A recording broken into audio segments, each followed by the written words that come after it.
오늘 성경 이야기를 통해서 사도 바울의 이야기가 오늘 우리의 이야기로 들려지는 그런 시간이 됐으면 좋겠습니다. 사도 바울은 지금 이 편지를 쓸 때가 1, 2 남선교회 같은 나이대예요. 이 편지 쓸 때가. 그러니까 사도 바울이 레로 황제의 핍박, 그 박해 당시에 세상을 떠나기 얼마 전에 그의 제자이며 동역자인 디모데가 섬기는 교회로 보낸 편지입니다.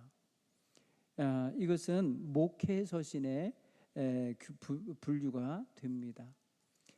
목회하고 있는 제자이자 동역자자 아들 같았던 디모데에게 보내서 그에게 더욱더 사명감에 충만하게 하고 맡겨진 교회와 교회에서의 자기 본분을 아주 충실하게 감당하도록 권면하고 계시고, 그리고 그러면서 동시에 그 교회의 문제를 해결할 수 있는 해결 방도와 지혜를 전해주는 그런 내용들로 채워져 있습니다.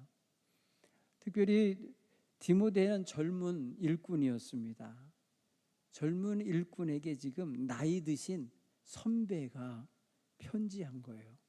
그리고 먼저 사도로서 교회를 세워내고 섬겨주던 그런 사도 바울의 경륜과 지혜가 함께 전해지도록 하고 있어요. 특별히 오늘 본문 끊어서 읽은 이 본문에는 사도 바울이 자기의 과거의 삶을 몇 마디 말로 규정을 좀 하고, 그리고 지금 현재 내가 어떤 사람으로서 지금 살고 있는지를 이야기하고 있어요. 우리는 앞으로의 일을 이야기하기에는 아직 안 살았기 때문에 어떻게 살 거다라고 말하는 거요, 우리가 삼가 조심스러울 때가 있어요. 그런데 살아온 날들, 지난 살아온 날들에 대하여 정리하면서 이야기할 때는 가감없이 이야기할 수 있는 그러한 겸손함도 있고, 또 좀 숨길 건 숨기고 감출 건 감추면서 이렇게 이야기하는 그런 절제된 이야기도 할 수 있어요.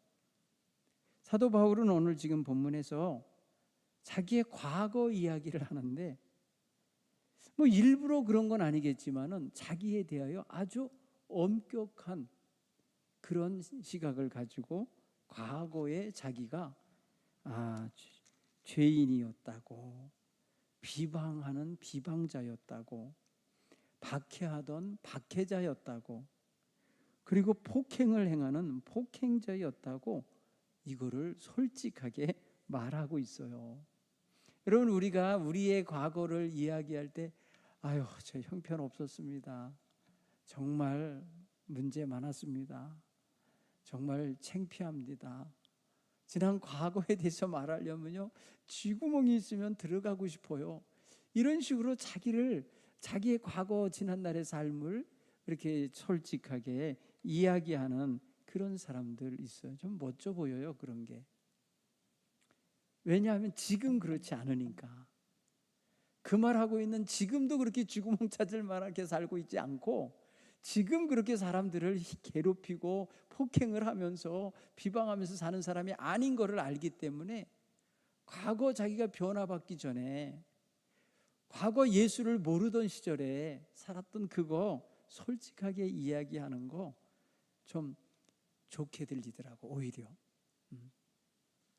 제가 언젠가 말씀드렸죠. 한 권사님이 우리 교회 권사님 아닌 분인데요, 목사님, 제가 술 엄청 먹었어요. 아무튼 그냥 코가 입에 달 정도로, 아니면 이렇게 삐뚤어질 정도로 먹었다는 표현 쓰고요. 네. 길바닥이 내 집바닥, 방바닥처럼 이렇게 삼고 잠을 잘 정도로 술 엄청 먹었어요, 이러면서 과거 이야기를 하는데 지금은 한 방울도 안 먹는 분이야. 그러니까 그때 이야기가 정말요? 이렇게 물어보고, 정말 그러셨었냐고 되물어보게 될 정도로 그렇게 과거 이야기를 하더라고요. 그런데 여러분 생각해 보세요. 사도 바울은 지금 누구에게 이런 말을 하는 거냐? 친구한테 얘기하는 거 아니에요. 좀 흉어물 없이 지내는 친구 사이에 이런 말을 하는 게 아니고 자기를 모범 삼고 자기를 스승으로 자기를 멘토로 여기면서 존경하며 따르고 있는 제자에게 하는 소리예요. 이런 게 스승이 제자에게 이런 말을 할 때에 좀 뭐라 그래야 되죠? 그 품위도 떨어지고 가오도, 소위 말해 일본말 가오도 떨어지고 쓰죠. 그 다음에 뭐랄까요? 창피할 수도 있잖아요. 그런데 사도 바울 보세요. 얼마나 그거를 초월하는가. 그죠? 그런 선을 능가하면서 자기 제자에게 자기를 본받고 살아가면서 아주 이렇게 훌륭한 그런 사도가 된 사람한테 이 얘기를 하는 거예요. 그러니까 여러분 보세요. 우리는 간증을 할 때에 오늘 여기에서 하나님이 내게 주시는 은혜를 부각시키고 증거하는 거거든요, 사실은. 그런데 그렇게 되기까지 내가 이전에 어떻게 살았다라고 하는 것을 참고적으로 이야기할 때가 있죠. 제가 오늘은 이렇게 은혜롭게 말씀을 전하지만 과거는 제가 형편없었어요. 과거는 정말 제가 엉망으로 살았어요 라고 말하는 경우 있단 말이에요. 그래서 과거의 자기의 일을 낱낱이 말해도 부끄럽지가 않은 거예요. 왜? 지금 변하여 새 사람 되어 살고 있기 때문에. 그런 모습을 생각해 보면은 오늘 사도 바울의 모습은 솔직담백하고, 그리고 제자인 디모데가 받아서 이 편지를 읽을 때에 야, 이렇게까지 겸손하게 자기의 과거에 굳이 숨겨도 될 일을 감춰도 되고 말씀 안 하셔도 될 일을 다 이렇게 말하면서 이렇게까지 나에게 권면을 하시니 정말 더 신뢰가 가고 더 존경이 간다 이렇게 느껴져요. 그래서 오늘 성경에 이 디모데 앞에 서 있는 이 사도 바울의 이 모습은 그래서 상당히 멋져 보이기까지 합니다. 허물이 있었는 사람이지만. 왜 그러냐면 그 앞에 이런 자기 과거에 부끄럽고 연약한 단어로다가 표현할 만큼 부끄러운 삶을 살았던 사람이었지만 지금 어떻다고 그러냐면 1절에 뭐라 그래요? 나를 능하게 하신 그리스도 예수 우리 주님께서 정말 나를 변화시켰다는 증거로 나를 충성되이 여겨 내게 직분을 맡겨주셨다라고 표현하는 거잖아요. 그러니까 예수 그리스도로 말미암아 변화되어서 예수 그리스도의 충성된 직분자로서 살아가고 있는 자신이 이 편지를 쓰고 있는 거기 때문에, 그래서 자기 자신을 표현할 때 과거의 모습을 낱낱이 이야기하면서도 부끄럽지 않은 거라고 좀 봐져요. 사실 오늘 성경에는 이 표현을 받는 이 디모데를 사실은 믿음 안에서 아들 된 디모데 이렇게 부르면서 쓴 편지예요. 결국 뭐야? 아버지가 아들에게 아들아, 애비가 네 나이만 할 때 엄청 못되게 살았단다. 응? 뭐 이렇게 과거를 드러내면서 아들에게 표현할 때 아들의 입장에서 들을 때 우리 아버지가 돌아가시게 될 때가 됐나? 응? 왜 이런 얘기를 지금 하시지? 이런 생각 들면서 진지하게 그리고 귀 기울여서 들을 거라는 생각이 돼요. 그렇죠? 저는 저희 친아버지, 저희 아버님하고 이런 대화 해본 적은 한 번도 없는데 이런 대화할 기회가 없었어요. 정말 내 과거가 어땠노라 하고 자신의 과거 이야기를 들려주신 적은 없어요. 그런데 여러분 생각해 보세요. 아들에게, 자기 제자 같은 아들, 자기 제자에게 자기의 과거를 말할 때에 선배이면서 또 스승이면서 아버지 같은 위치에 있는 분이 자기의 과거의 부끄러운 일을 들춰내고 그거를 말할 때에는 그것으로 인하여 자식 같고 제자가인 그에게 비난당할 거라고 생각하지 않기 때문에 조롱당하고 업심여김을 당할 거라고 여기지 않기 때문에 이런 이야기를 할 수 있는 것 같아요. 결국 뭐냐면 신뢰관계가 형성돼 있는 거예요. 오늘 우리는 그런 면에 있어서 우리의 과거의 허물까지 이야기할 만한 그런 대화 상대를 갖는다는 건 정말 복이에요. 복. 자기의 지난날의 이야기를 해줄 수 있는 사람 곁에 있다는 건 복이에요. 같은 교회에 오랜 신앙생활 했으면서도 그런 이야기 못해요. 부끄럽게 여기는 면이 있어요. 사도 바울은 자기가 죄인이었다고 규정하는 거예요. 그런데 죄인에게 하나님이 지금 큰 은혜를 베푸셔서 지금 완전히 달라진 충성된 직분자로서 살고 있음을 부각시켜 주는 거예요. 지금 여기 있는 것을 부각시키기 위해서 과거의 못난 것들을 비춰준 거예요. 사실은 지금 것이 귀하기 때문에.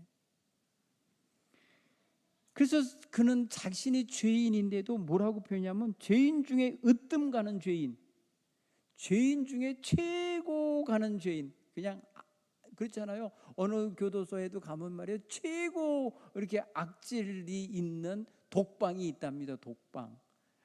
그렇게 해서 그곳에서 한번 들어가서 그냥 독방 생활 하다가 딱 운동하려고 한다든지 뭐 할 때 쓱 한번 나와서 얼굴 한번 보여주면 그것만 가지고도 그냥 싹 교도소 안에가 질서가 잡힌대잖아요. 얼마나 무서운 사람인지. 그런데 여러분, 사도 바울이 뭐라 하냐면 내가 죄인 중에 뭐라고 그랬어요? 괴수라래요. 괴수. 괴수는 뭐예요? 괴물 같은 우두머리, 아니면 최고의 악랄한 아주 살벌한 죄인의 우두머리. 숫자가 머리 숫자예요. 머리. 우두머리란 뜻이에요. 그러니까 그리스도를 통해서 구원받아서 새 사람 되기에는 정말 부족함이 많았던 사람. 그러니까 죄악에서 최극치를 다루던 사람이 지금 뭐가 된 거냐? 완전히 주님을 위해서 일하는 사람으로 변해 있는 거예요. 극적인 변화죠. 이게 대전환의 변화죠. 오늘 그런 면에 있어서 사도 바울은 자기의 소개를 과거에 못나고 부족했던 내 모습을 그거를 드러내주면서 표현하고 있어요. 옛자, 옛사람. 오늘 오전에 설교할 때 들었던 단어 있잖아요. 옛사람이 그랬다는 거예요. 그가 자랑하는 거 몇 군데가 있어요. 성경 자랑이라고 표현하기보다는 자기를 소개하는 글을 몇 군데에서 말하는데 이런 말을 써요. 빌립보서 3장 5절 6절에 나는 8일 만에 할례를 받고, 태어나서 8일 만에 할례를 받았다는 건 정통 유대인이었다는 뜻이에요. 그리고 이스라엘 족속의 일원이었고 베냐민 지파의 한 사람이다. 베냐민 지파는 왕족이었어요. 그리고 히브리인 중에 히브리인이요, 율법으로는 바리새인이요. 당시에 바리새인들 아주 말입니다, 종교 지도자들의 하이 클래스들이에요. 열심으로는 교회를 박해하고 율법으로는 흠이 없는 자라, 이렇게 표현했어요. 이건 예수 믿기 전의 모습이에요. 그러니까 요 당시에 그가 자기를 표현했던 단어가 아까 보여요.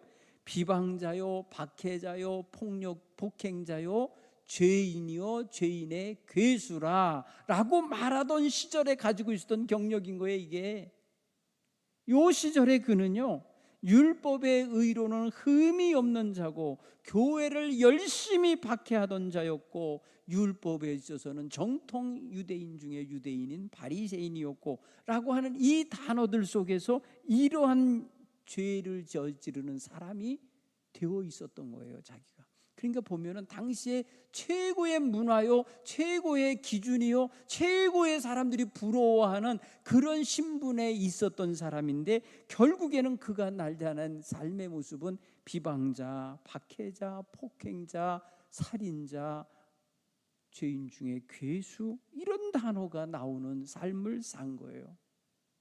여러분, 그렇게 생각해 보면요, 인간이 좋은 조건에 있는 것 같고, 남이 부러워할 만한 조건에 있는 것 같고, 남이 정말 추앙하고 동경하면서 나도 저기 자리에 좀 올라가 봤으면 좋겠다라고 하는 그 자리에서 사는 사람이 죄를 짓는 거예요. 그렇죠. 온갖 좋은 조건을 다 가진 사람이 그 속에서 지금 엄청난 그리스도와 정반대되는 삶을 살아내고 있는 거예요. 지금 이것도요, 우리 시대에도 마찬가지예요. 우리 시대에도 다른 사람이 부러워할 만한 그런 신분 조건, 사회 조건, 이런 걸 다 가진 자리에서 하나님과 전혀 선의에 닿지 않는, 말 그대로 죄를 만들어내고 이끌어가는 자리에 있는 사람들이 있다. 바울은 사실 한때는 이게 자랑스러웠을 거예요. 육체적인 삶의 조건을 가진 이것은 자기를 그 당시에 지탱해주는 사회적 신분과 자기의 어떤 명예와 자기가 앞으로 살아가야 할 삶에 대한 멀리 보는 비전, 모든 걸 만들어내는 근거였을 거예요. 이런 삶의 조건이 율법과 유대인의 전통 속에서 남다른 그런 특권을 가진 자로서, 그리고 남다른 지식을 가진 자로서, 권력을 가진 자로서 얼마나 신바람나게 살 수 있는 조건입니까? 거기다 로마 시민권자예요. 네, 사내들인 공의회의 회원이에요. 지금으로 말하면 국회의원 같은 일을 하는 사람이에요. 와, 그러면 말입니다, 말 그대로 멋지게 살아야 될 사람인데 그 모든 걸 가지고 살아낸 삶은 예수 안에 들어와서 보니까 형편없는 죄인의 삶이었다는 거예요. 여러분, 이렇게 변화되는 거예요. 우리가 예수 믿기 전에 가진 거 다 자랑거리 삼았던 것들이 예수 믿고 나서 완전히 달라진 자기의 모습을 발견할 때, 아, 그때 그 모든 것들이 헛거였구나 라는 걸 압니다. 여러분, 이렇게 되게 된 계기가 무엇입니까?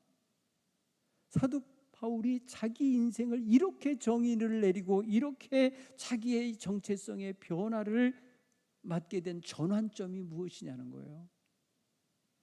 다름이 아니라 예수와의 만남이에요. 예수 체험이에요. 부활하신 예수님을 다메섹 도상에서 만났을 때에 그는 완전히 무너져 내리고 깨져 내리고 꽂혀내고 찢겨지고 상당히 자신을 옹호해 자기를 지켜내려고 했던 그 엄청난 철옹성 같은 인간의 조건들이 하루아침에 그냥 우수수 무너져 내리는 것을 경험한 거예요. 그래서 나중에 그는요, 그 모든 것을 찌꺼기, 배설물로 여길 만큼 변하는 거예요.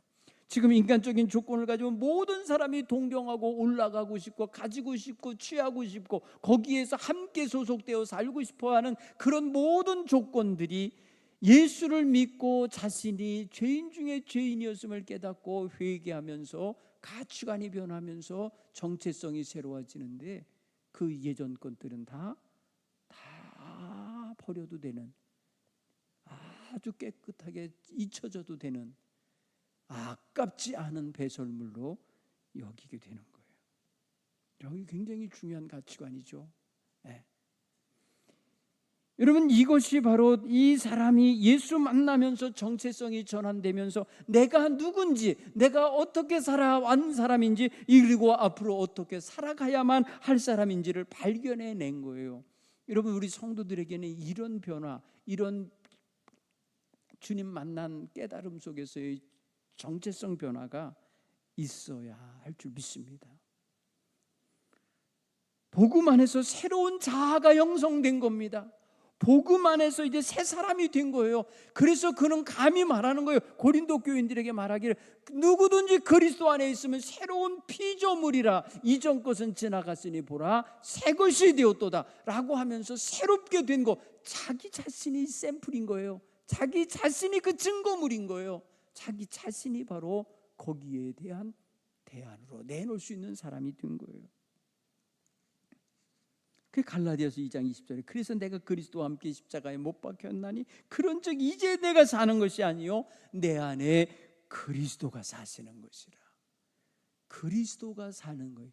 아예 그리스도가 없던 사람이었잖아요. 그리스도가 아예 없던 사람일 때는 비방자, 박해자, 폭행자, 살인자, 죄인 중에 괴수로 사는 수밖에 없는 인생이었는데, 예수를 만나고 예수가 자기 안에 들어와 계시고 자기 안에서 사시니까 자기는 완전히 새로운 피조물이 된 새 사람이 된 거예요. 육체는 그대로예요. 육체는 그대로예요. 그런데 그의 심령이 새롭게 변화된 새 정체성을 가진 사람이 된 거죠. 여기서 여러분, 사도 바울은 새로운 자기 인식을 갖게 돼요. 그 자기 인식이 다름이 아니라, 한번 따라서 해볼까요? 나는 그리스도의 종이다. 여러분, 그리스도의 종된 의식을 갖게 되는 것입니다. 여러분, 그동안에는요, 그리스도를 믿는 사람들을 짓밟고 빼앗고 감옥에 가두고 때리고 죽이고 억압하는 일을 하는데 자랑하고 자랑스럽고 그게 당연한 줄 알고 그것을 하기 위한 사명자로 생각했던 자신이 예수 그리스도를 만나고 예수 그리스도가 그의 안에 와서 사시는 역사를 체험하면서부터는 자기가 그리스도의 종이고 그리스도가 나의 주인이 되셔서 나를 움직이고 주관하시는 분이심을 고백하게 된 거예요. 그래서 자신을 스스로 예수 그리스도의 종이라고 불러요. 나를 충성되이 여기셨다라고 표현하고요. 오늘 이런 마음을 우리도 함께 가져야 할 줄 믿습니다. 우리의 인생 지금 사도 바울이 순교당하던 시절의 나이예요. 우리가 지금 주를 위해서 살다가 그가 30대 초반에 예수를 영접하고 그때가 AD 30년경 되는 거예요. 그리고 사도 바울이 순교를 당하는 게 AD 66년 로마 황제 네로가 기독교인들을 대거 핍박하던 시절에 그는 감옥에서 잡혀 있다가 목이 잘려 죽는 참수를 당하는 그런 운명을 해요. 제가 그 성지순례에 가서 사도 바울이 마지막 갇혀 있었던 감옥에 가봤어요. 그 감옥 안에, 감옥이 있는 자리에 교회가 지어져 있어요. 사도 바울의 순교 기념 예배당이 세워져 있어요. 그 예배당에 들어가면 이 좌측에 지하 감방이 있어요. 그걸로 계단으로 내려가면 감방이 있어요. 그 예배당 앞쪽에 뭐가 위에 올라와 재단 옆에 여기 뭐가 있냐면 둥근 대리석 기둥이 있습니다. 요만한 높이에 요즘에는 자동차 못 들어가게 이렇게 도로변에 세우는 것 같은 거 있잖아요. 그런 게 딱 있어요. 그게 뭐 한 것이냐? 사도 바울의 목을 거기다가 올려놓고 거기서 잘랐다는 거예요. 그게 사형장인 거예요. 제가 그런 교회 가서 보면서 주를 위해서 이렇게 십자가 이렇게 목이 잘려 죽는 그 순간까지 나는 그리스도의 종이라. 나는 그리스도를 위해서 죽는 것도 유익하도다. 이러면서 그 감옥에서 각 교회로 편지를 써 보냈다는 거잖아요. 그걸 생각해 보면 사도 바울은 그리스도의 종으로 거듭난 것을 무척 자랑스럽게 여겼어요. 후회하지 않았어요. 예수를 영접한 것이 가장 그에게는 복이었고 예수님의 종이 되어서 그 명령 따라 살아가는 것이 가장 큰 행복이었고 즐거움이었어요. 사도 바울은 한 번도 그 가는 길을 후회하거나 멈춰서 있다가 뒤돌아와서 도망쳐 오거나 빗나가서 딴 길로 간 적이 없어요. 대단한 게 훌륭한 분이에요. 오늘 이 자리에 계신 우리 1, 2 남선교회원 여러분, 자신이 나약하고 부족한 거 인정하는 것은 부끄러운 게 아니에요. 하나님 앞에서 우리는 부족하니까요. 우리는 연약하니까요. 연약합니다 주님 라고 인정하는 거 부끄러워하지 않기 바랍니다. 사도 바울은 자신이 나약하고 자신이 부족한 거 받아들여가는 그런 정체성이 있었어요. 그런 정체성이.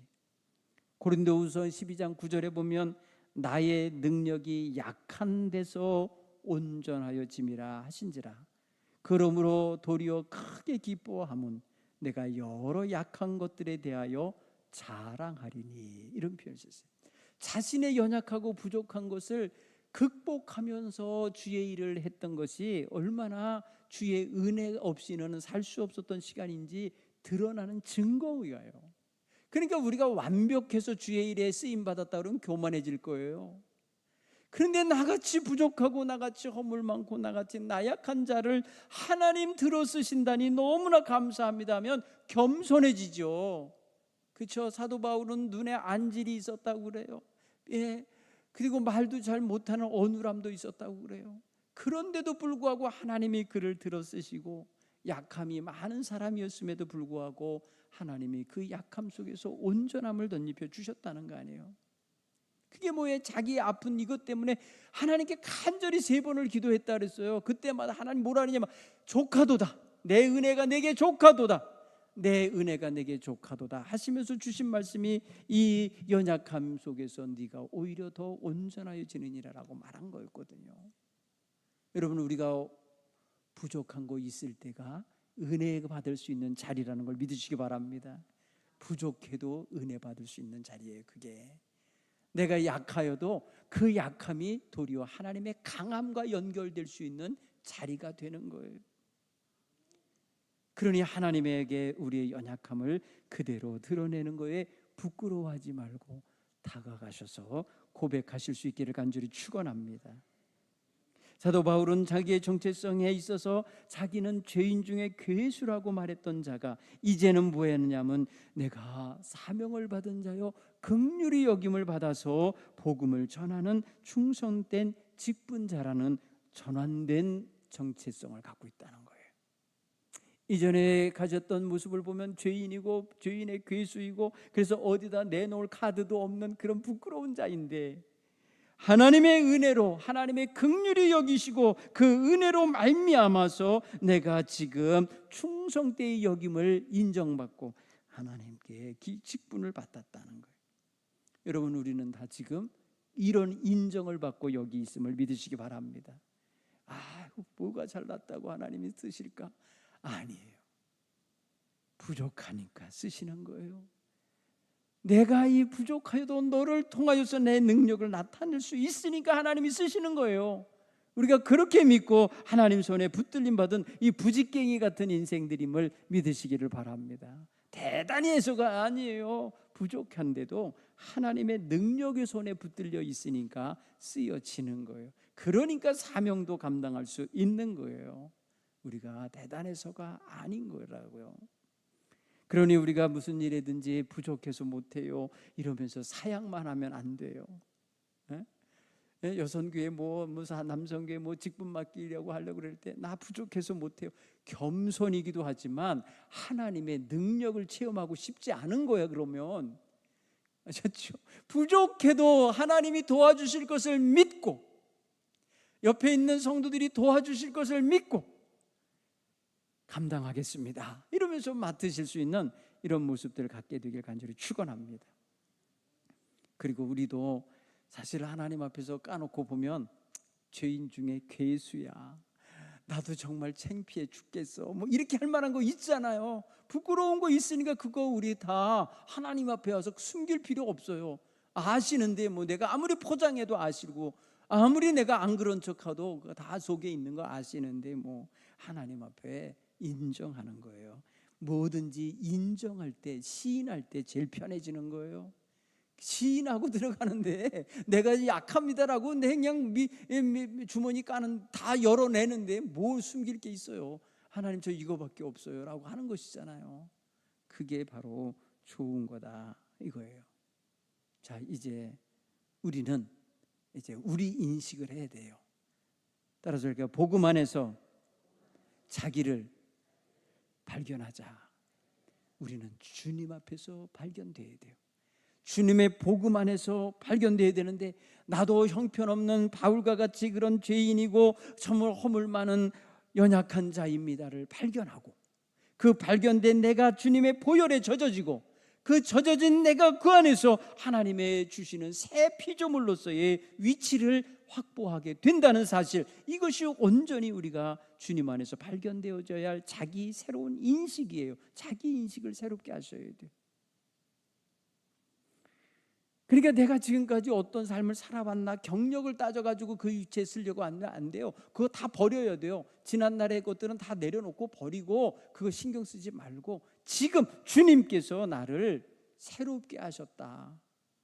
내 과거에 어찌하든지 묻지 아니하시고 기억지도 않으시고 나를 새롭게 하셨다는 이러한 분명한 인식 속에서 하나님 앞에 서시기를 간절히 축원합니다. 그래서 이것을 우리는 주님 안에서 발견한 자기예요. 그래서 자기 인식에 있어서 복음이 들어있어야 돼요. 복음. 나를 발견하는 데 있어서 복음 안에서 뭘 발견이 돼야 돼요. 복음 바깥에서는 죄인이야. 복음 바깥에서는 어쩔 수 없는 나는 진짜 한계투성이고 더 이상 하나님 앞에 나올 수도 없어.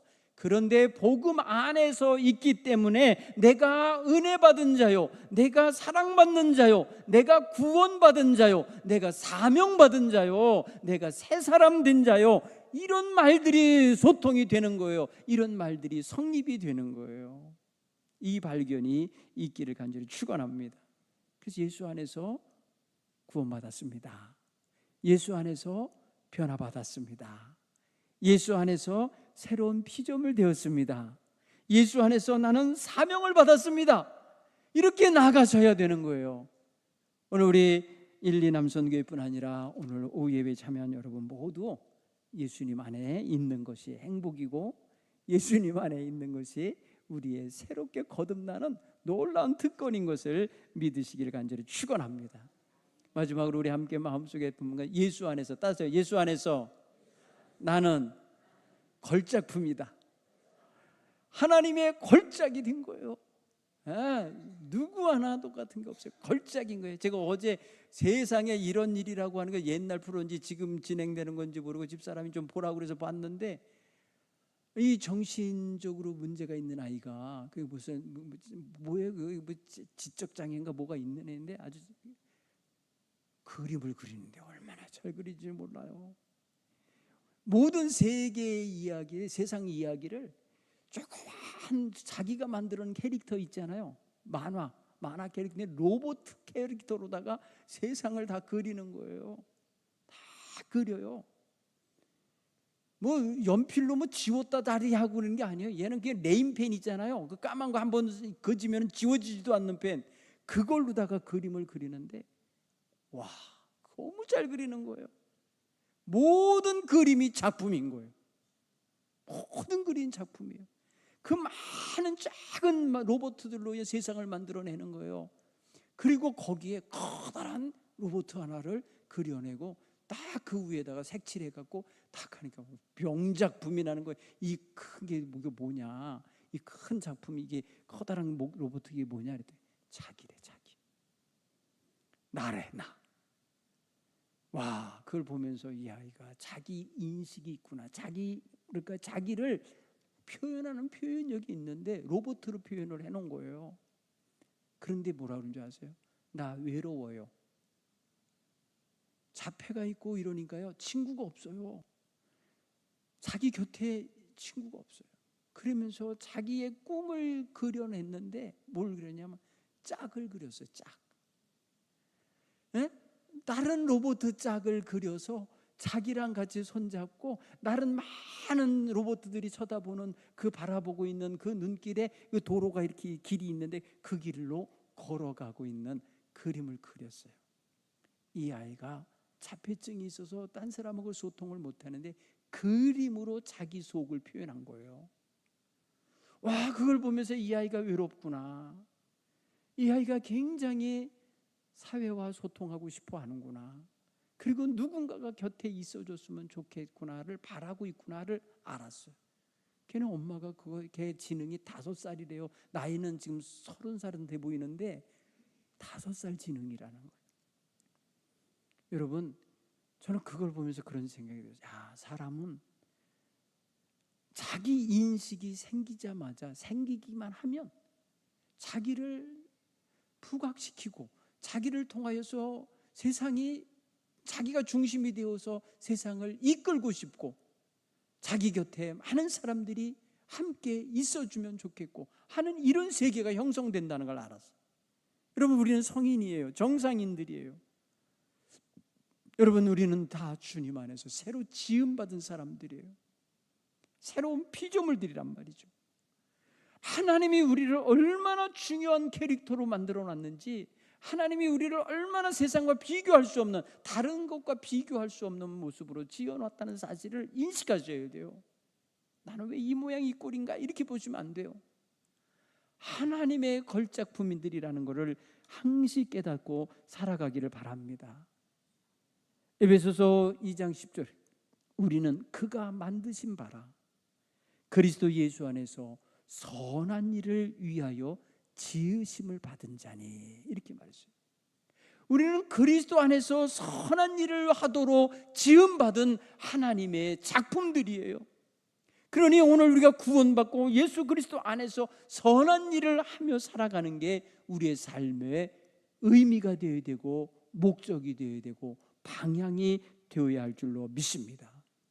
우리 남성교회원 여러분, 이제 여러분 조금 있으면 뭐 실무지에서 은퇴하고 막 이렇게 되실 거 아니에요. 여러분, 그러면 다 뭐가 되는 것처럼 여겨지냐면 나 다 했다, 이제 끝났다, 이렇게 된다는 거예요. 그러면 점점 힘들어져요. 우리는 하나님의 걸작품들로서 하나님이 오라 하시는 그날까지 우리의 본분을 잘 감당하기 원하는 이런 자세를 늘 잃지 않고 갖고 사시길 간절히 축원합니다.